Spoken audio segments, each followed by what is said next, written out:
To go through these stories in more detail, Albie Amankona, political commentator, co-founder of Conservatives Against Racism, is here. Albie, good morning. Good morning. I wonder, the Conservatives may be feeling fairly pleased by the Mail front page. It's also on the front page of the Times. Labour is scaring off big business. Why so? So the Labour Party have basically made this big play on the fiscal inheritance that they've inherited from the Conservative Party being absolutely terrible, claiming that there's something like a £22 billion fiscal black hole. And many people are suggesting that in the budget coming up this autumn, there are going to be tax rises. There are going to be tax rises potentially on businesses because they don't want to put taxes on working people. There are going to be tax rises on things like employers and employees' contributions to pensions. And then, of course, there are also the workplace reforms that are coming in, things around the gig economy, things around making it easier for people to request things like 4-day working weeks. All of these things that people on the Conservative side of the argument are going to say will make doing business harder, will make wealth more difficult to create. And of course, Keir Starmer, I think, said last week that he wants to help Britain's wealth creators. So essentially, what the Mail is claiming is that Labour is scaring off big business. But then, of course, we know that many big businesses, if I think of the CEO or the chairman of Iceland, for example, actually switched their support from the Conservative Party to the Labour Party at the last general election. So whether or not this is actually borne out in fact and truth and evidence, I think is a different question. And we do see that some business confidence, as recorded by that survey of business leaders, has dropped since July. How much of this is just sort of the repercussions of a new government, new change, and a sort of settling in factor? There's definitely a settling in factor. Look, businesses won't have made any decisions about what they're going to do until the budget actually happens. So all that we're doing at the moment is speculating. Businesses might well be scared after the budget has happened, but the businesses can't be scared of something which hasn't happened yet. So we don't know what's going to happen in the budget. We do know that the economic picture in the country is difficult. We've known that for quite some time. So we'll just have to wait and see what happens after the budget. I do think we're going to see some tax rises on businesses in particular. I do think we're going to see some changes in workplace reform.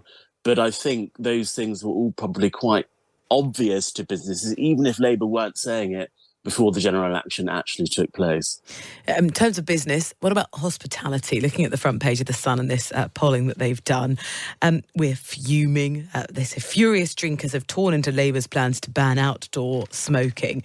I mean, if you actually look at what they found, people asked, when it comes to smoking cigarettes in pub gardens, which approach do you prefer? Only 29% of people said ban all smoking in pub gardens.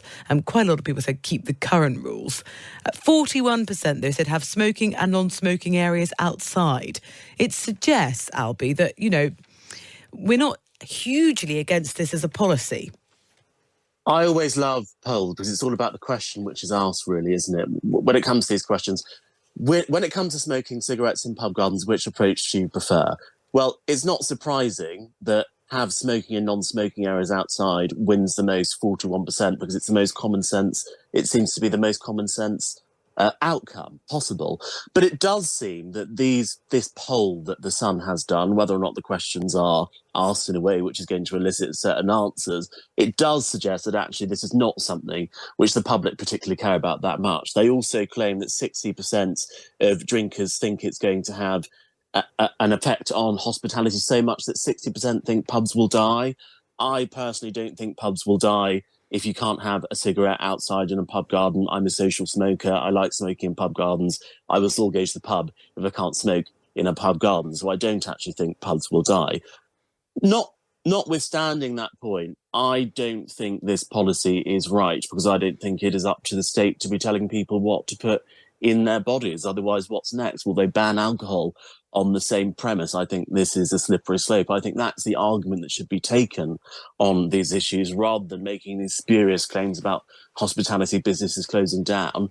That's not what happened when the indoor smoking ban was brought in back in the mid-noughties. Should it be a government priority, dealing with this smoking legislation? No, it should not be a government priority. The government priority should be the cost of living crisis. The government priority should be things like defence.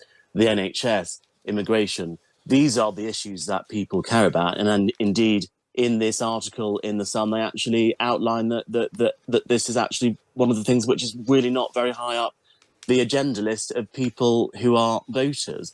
But I imagine this will be an argument that Labour actually want to have, because it's something that we're all talking about.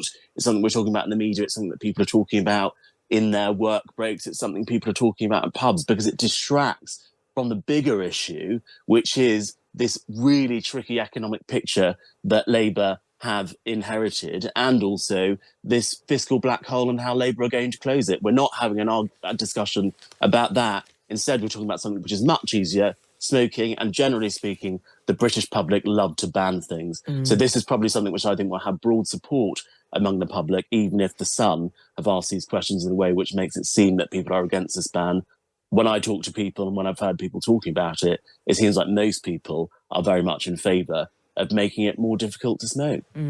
Well, they clearly, what you've just talked about, that the fiscal black hole put the blame very firmly at the feet of the Conservatives, who are currently going through the process to work out who is going to be at the helm of the party. I'm looking inside the politics pages of the Times. Albie, I know that you've been going to the leadership launches. What is your sense of sort of the party's perspective on who should take the leadership position? My sense is it's very much still up in the air. I think there are certainly some people who are expected to go out this week, which is going to be the first week where the 121 MPs will be voting on basically the final 5 and then the final 4. So it'll be whittled down to 4 by the end of this week, I believe. I think that the consensus is Mel Stride will definitely be out this week. And then the other person that will be out this week will either be, I think, Priti Patel or James Cleverly. I watched Priti Patel's launch speech on Friday. I was at James Cleverly's launch event yesterday in Westminster. From what I've heard so far, from just judging on the launch speeches alone, I personally think Robert Jenrick has the edge. He's certainly the best candidate, in my opinion, on my biggest issue, which is the Conservative Party attracting young voters. The room yesterday was a very dynamic, a very young room. He was playing sort of techno music at the beginning. It was almost like being in a gay club at the beginning. It was very entertaining.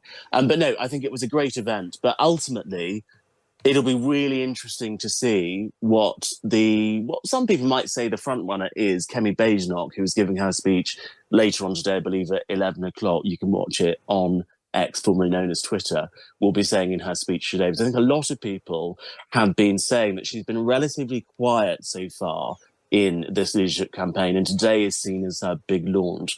So it'll be interesting to see whether or not she's able to reclaim her crown as the front runner of this leadership contest after her speech today. Yeah, Kemi Badenoch says she's going to focus on renewal as she launches her leadership campaign. We'll obviously have the details for you here on Times Radio.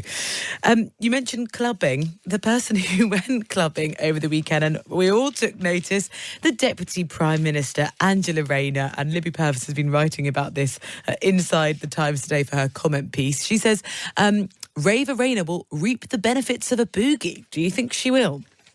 I think she already has, and I say good on Angela Rayner. Look, I don't agree with Angela much on political issues, but I think a lot of the criticism that she gets is just utter snobbery. She's a working class woman, done good, and she's gone on holiday to an expensive place in Ibiza, and she's clubbing behind a DJ booth. I mean, isn't that the dream, to be behind the VIP DJ booth, standing above the crowd and dancing with the DJ? But all of these Tories, all of these people on the right, every time she does something, slightly above her station, perhaps in some people's weird opinion, people start complaining. If she goes to the opera, if she goes on holiday to Ibiza, I think these people wouldn't be happy unless she was going to Butlins on holiday. I just think it's awful. Look, it drives me absolutely insane that we somehow want to get angry at politicians when they want to go on holiday in August. It's probably the only time of the year MPs can go on holiday. Yet whenever MPs do go on holiday, people on one side of politics or the other side of politics, for partisan reasons, have a go at them. These are the same people criticising Angela Rayner who defended Boris Johnson when he went to Mallorca to go and stay in Zach Goldsmith's house, who defended Boris Johnson for his parties during lockdown, who defended Michael Gove when he was dancing, I think it was in Aberdeen a couple of years ago, who defended Kemi Badenoch when she was on holiday a few weeks ago. And I think it's fine to defend all of those things, but you can't make it a partisan thing that when someone from Labour goes and does those sorts of things, you have a pop at them. That's wrong. Yeah, Libby used exactly the same word you did, saying these attacks on her are pure snobbery. But she makes the case, and maybe we need to be better at letting our politicians let their hair down. She says, the more I think about it, the more I wish they all danced more. Michael Gove's jerky outing in Aberdeen that you've just referenced, Albie, was mocked. But if the man had thrown more wild shapes in his life, he might, as Education Minister, have been more in tune with the needs of young humans. We are often not very forgiving when our politicians take time off, even though we then make the case to say, well, of course we want them to have a holiday.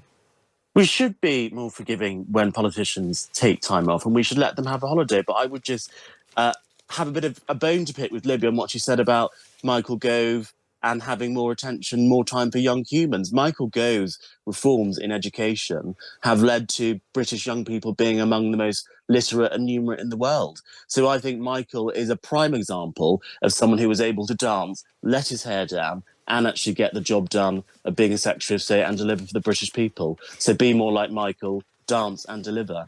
Abby, do you remember your times tables? I like to think that I do. Are you going to ask me what something is? Go and ask me a time table. Let's see if I can do it. Okay, it's early, but I'm going to give it a go. Let's do 7 times 6. 36. Okay, right. I think you'd pass it down. Oh no, I think that's wrong. Oh no. 42. Oh my God, that's so embarrassing. Look, it's 5:29. It's 5:29. Well, it's early. That's at least we can tell the time. Yeah, that's a good it's start. quite easy. I mean, it's on my phone. There is a case maybe that's so embarrassing. that times tables could be out. Do you know, I didn't actually think to check you, but Kai, who's looking at me through the glass, was shaking his head straight away. So obviously Kai's got better numerical reasoning and memory recall than both of us. Yes, potentially times tables compulsory tests. Well, there's a union leader who's suggesting that maybe they should go for age 8. Maybe we should continue them into our 20s and 30s. Albie, that might be more useful. Absolutely. The unions are wrong. Michael Gove was right. Albie, thank you so much. Albie Amankona, a political commentator, co-founder of Conservatives Against Racism, going through the papers with me this morning. It has been a pleasure.